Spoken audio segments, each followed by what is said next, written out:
Olá, meus amigos. Hoje estamos aqui para continuar o estudo do Evangelho segundo o Espiritismo, mas antes, como sempre, vamos aos avisos importantes.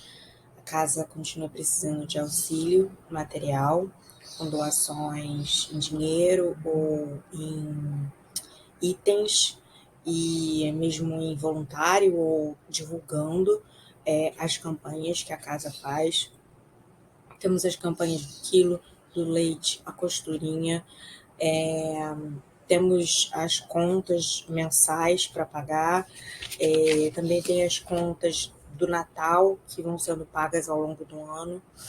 Então, qualquer ajuda é muito importante e válida. Então, dito isso, vamos mentalizar em Deus, em Jesus, na espiritualidade amiga, agradecer por mais um dia, por mais um estudo, por conseguirmos nos reunir e mentalizar nesses ensinos tão importantes. Vamos pedir que Deus nos envie o auxílio da espiritualidade amiga, permitindo que a gente tenha a intuição necessária para compreender os textos trazidos pelos Espíritos, nos auxiliando a compreender o ensino de Jesus. Graças a Deus. Hoje o nosso estudo é sobre pecado por pensamentos, adultério, que se encontra no capítulo 8 do Evangelho segundo o Espiritismo, Bem-aventurados que têm puro coração, nos seus itens 5 a 7. Logo no início desse trecho, traz-se uma passagem do livro de São Mateus em que Jesus fala: aprendestes que foi dito aos antigos, não cometereis adultério. Eu, porém, vos digo que aquele que houver olhado uma mulher com um mau desejo para com ela, em seu coração cometeu adultério com ela. Eu quero chamar aqui a atenção de algumas coisas. A primeira é que a gente precisa lembrar que o Novo Testamento ele tem muitos trechos, e a espiritualidade fez uma escolha a dedo de quais trechos ela traria para o Evangelho segundo o Espiritismo e a ordem em que eles estariam. E a escolha de um versículo em que Jesus trata do comportamento moral de um homem para com uma mulher não é à toa. Principalmente num capítulo que fala das bem-aventuranças, de uma das bem-aventuranças, que normalmente são capítulos que a gente tem mais atenção, porque nos mexem com a gente. E colocar isso, desse comportamento, é muito importante para nós espíritas e nós como sociedade. Naquele momento, naquele tempo, a mulher já era vista como um objeto, como um ser inferior. E hoje em dia a gente continua vendo reflexos desse tipo de pensamento. Não é à toa que as notícias são de uma barbárie absoluta. Óbvio que não só com relação às mulheres, mas é muito importante a gente observar o cuidado de Jesus em trazer isso, porque ele tinha muitos discípulos homens e ele tinha ali uma obrigação moral como espírito evoluído de trazer esse entendimento para eles. E também, hoje, né, para que a gente continue observando isso e tendo atenção nessa sutileza da espiritualidade, que para a gente é uma sutileza, mas para eles é muito específico. Foi um ato muito bem pensado de colocar esse trecho aqui. E além disso, é importante a gente observar que a palavra adultério não é utilizada pelo Cristo como no sentido que a gente conhece e utiliza sempre, né? Da traição carnal, de um homem casado se envolver com outra mulher, ou de uma mulher casada se envolver com outro homem. Mas tem a ver com o pensamento no mal, com pensamento pecaminoso, com pensamentos e atos que estão dissociados do bem. E aí, também a gente tem que observar que Jesus coloca ali que a pureza, o bem, não está só no ato, mas também no pensamento. Isso a gente sabe, né, que a gente estuda sempre no Evangelho segundo o Espiritismo e no Livro dos Espíritos e nos outros livros que nós estudamos da doutrina, que o pensamento ele tem um potencial grande, ele é formador de planetas, formador de matéria, e além disso ele atrai, né, nos conecta com aqueles que nos são iguais, mas a gente também tem que lembrar que é no pensamento que a gente reflete os nossos desejos mais íntimos, que a gente reflete a nossa vida, a nossa moral, e é onde começa o nosso comportamento. E é por isso que a gente tem que observar os nossos pensamentos, e é por isso que o nosso comportamento diante dos nossos pensamentos é tão importante de ser observado por nós mesmos. Para a gente entender um pouquinho sobre pensamento, eu achei interessante trazer uns trechos do livro Pensamento e Vida, do Espírito Emmanuel, psicografado pelo médium Chico Xavier.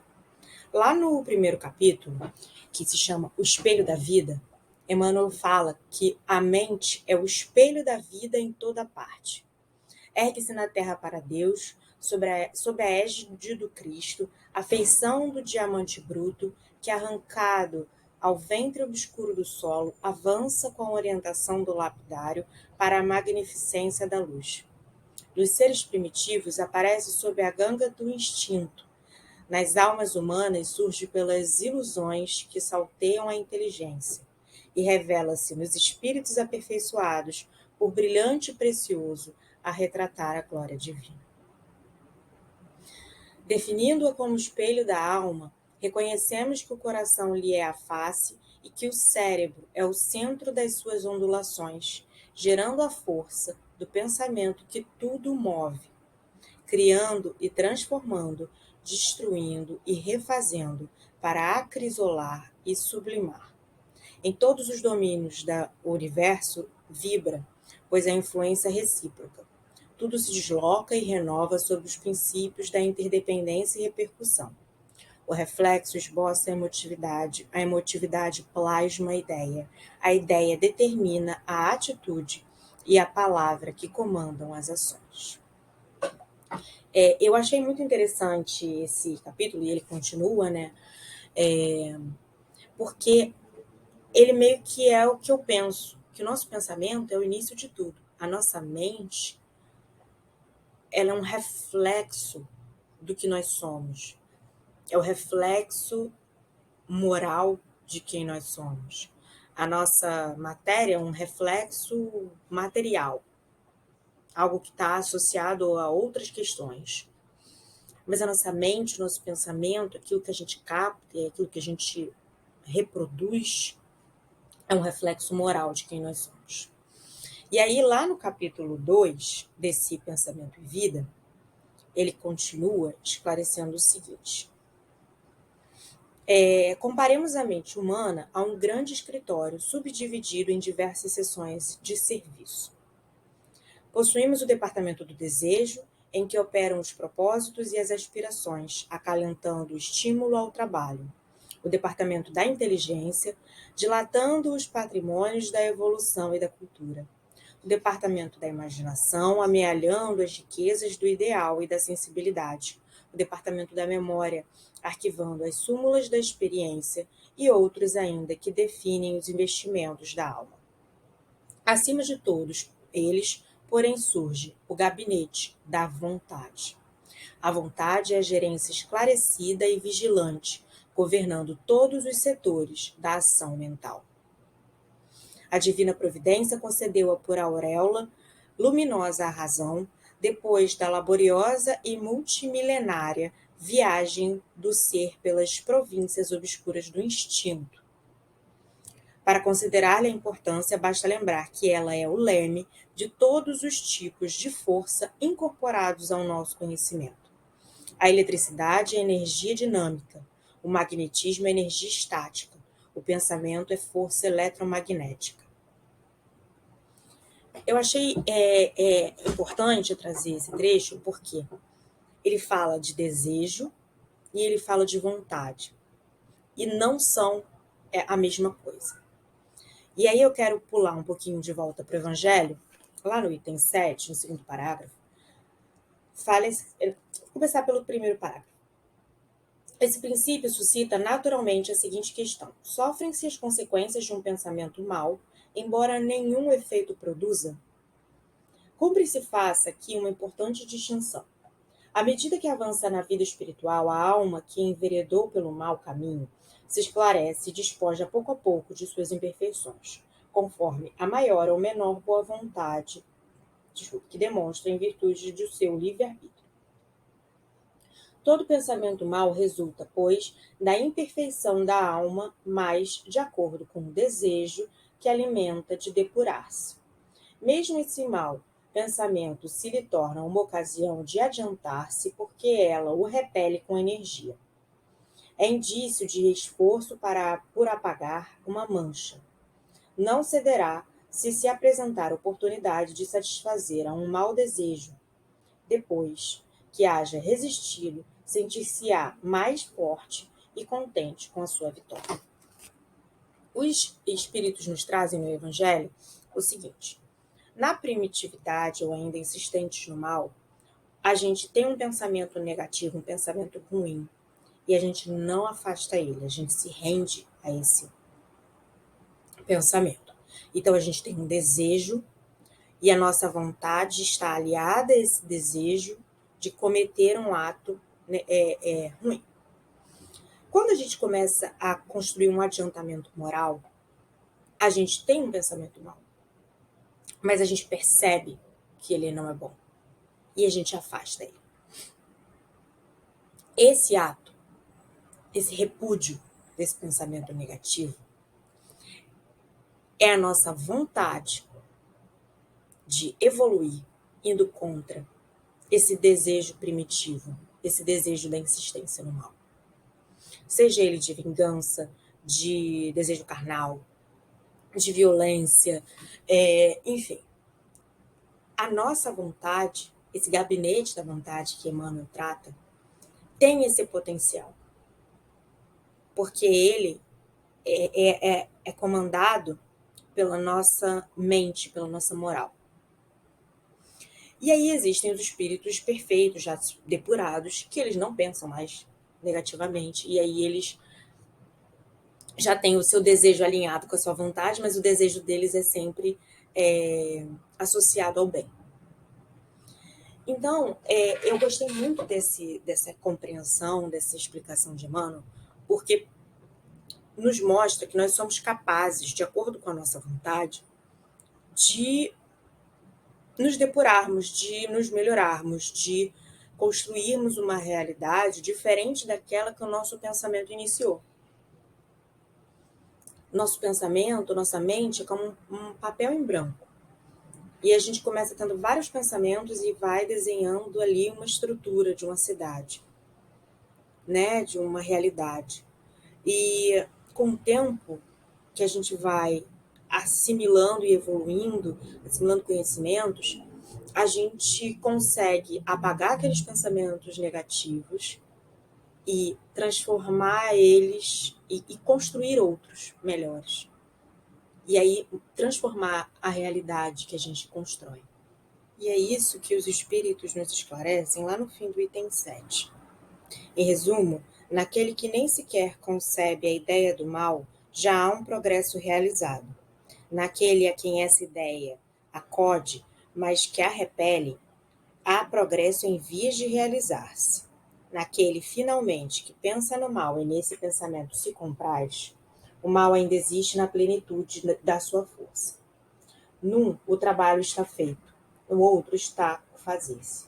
Deus, que é justo, leva em conta todas essas gradações na responsabilidade dos atos e dos pensamentos do homem.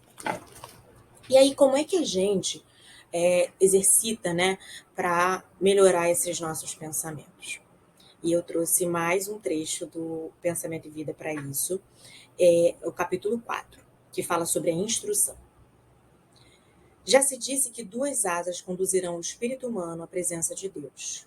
Uma chama-se amor, a outra sabedoria. Pelo amor que, acima de tudo, é serviço aos semelhantes, a criatura se ilumina e a formoseia por dentro, emitindo em favor dos outros o reflexo de suas próprias virtudes, e pela sabedoria, que começa na aquisição do conhecimento, recolhe a influência dos vanguardeios do progresso, que lhe comunicam os reflexos da própria grandeza, impelindo-a para o alto. Através do amor, valorizamo-nos para a vida. Através da sabedoria, somos pela vida valorizados. Daí o imperativo de marcharem juntas a inteligência e a bondade. É muito importante isso. É importante que a gente exercite o amor ao próximo, o amor a Deus acima de tudo e ao próximo como a nós mesmos. E também que exercitemos a nossa inteligência, tanto com estudos do Espiritismo, como com estudos diversos. A escola também é importante, a leitura é importante, a gente saber o que acontece com os outros, para que a gente tenha a noção de empatia, a noção de universo e de comunidade universal. Se a gente não conseguir ter essa noção de comunidade mundial no nosso planeta, a gente não vai conseguir ter a ideia de que a gente faz parte de um complexo muito maior, que é, né, de galáxias e, né, do universo de Deus. E é através do amor e dessa sabedoria que a gente vai exercitar o nosso pensamento e entender o que é certo e o que é errado, o que é pensamento bom e o que é pensamento ruim. Porque muitas vezes o nosso pensamento e a nossa noção de bom e mal é ditado pelo nosso conhecimento de mundo. E se ele está limitado a uma determinada cultura, uma determinada região, a gente fica ali perdido naquilo. E a gente, por isso que a gente precisa ampliar o nosso conhecimento e a nossa observância do mundo, porque existem outras culturas, existem outras formas de ver a vida, e a gente pode buscar aqui e ali conceitos que vão se reunindo e mostrando para a gente que existem muitas formas de se viver em comunhão e em respeito uns com os outros.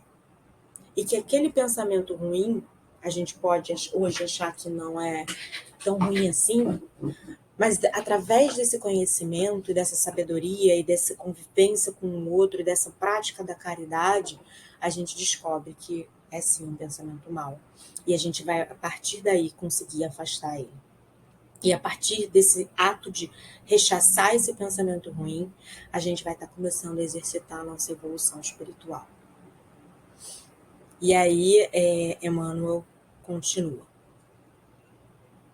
Bondade que ignora é assim como o poço amigo em plena sombra, a descedentar